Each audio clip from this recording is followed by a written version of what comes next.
IFRS 8 operating segments में हम discuss करेंगे ऑपरेटिंग सेगमेंट्स कौन से सेगमेंट्स होते हैं और कौन से ऑपरेटिंग सेगमेंट्स ऐसे हैं जो रिपोर्टेबल सेगमेंट्स बनेंगे और फाइनेंशियल स्टेटमेंट्स में सेपरेटली डिस्क्लोज होंगे और किस क्राइटेरिया के बेस पे रिपोर्टेबल सेगमेंट बनेंगे और किन कंपनीज़ को ये रिक्वायरमेंट है एज़ पर IFRS 8 के वो अपने ऑपरेटिंग सेगमेंट्स को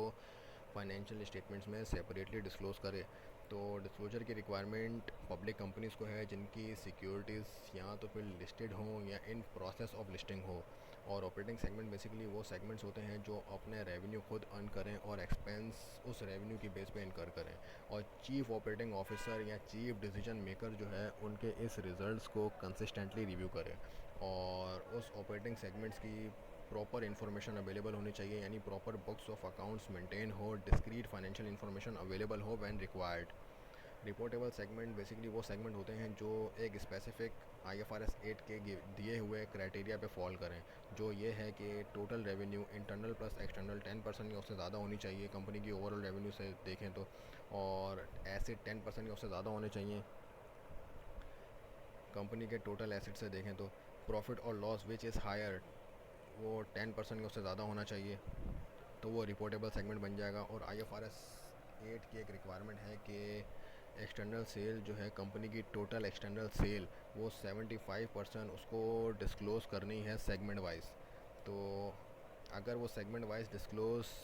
जो हमारे टोटल रिपोर्टिंग सेगमेंट हैं, उस टोटल रिपोर्टिंग सेगमेंट्स जो हमारे बन रहे हैं उनकी जो एक्सटर्नल सेल है वो 75% नहीं बन रही, तो हमें क्या करना पड़ेगा, एक नॉन रिपोर्टेबल सेगमेंट को भी रिपोर्टेबल सेगमेंट बनाना पड़ेगा ताकि सेल्स का क्राइटेरिया पूरा हो जाए। इसके लिए मैंने एक एग्जांपल नीचे दी है।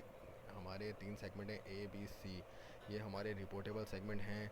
इनकी एक्सटर्नल सेल 75% से कम आ रही है, फॉर एग्जांपल 70% आ रही है, तो हम क्या करेंगे, D E F G जो हमारे नॉन रिपोर्टेबल सेगमेंट हैं, हम इनमें से किसी एक सेगमेंट को ले लेंगे जिसकी सेल सबसे ज़्यादा है, उसको ले लेंगे और उसको भी रिपोर्टेबल सेगमेंट बना देंगे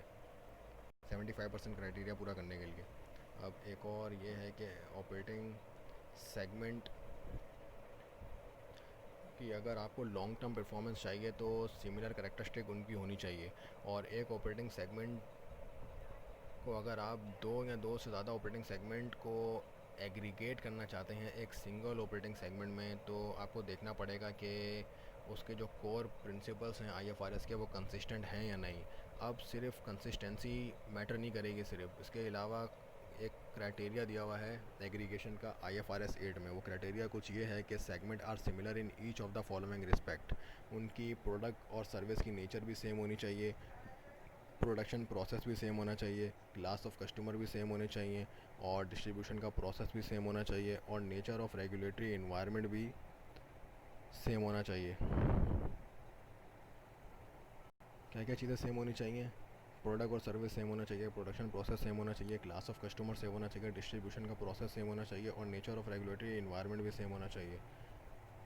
इसके अलावा एक पॉइंट ये है कि if a company have subsidiary and also are listed so the segment applied only on consolidated financial statement.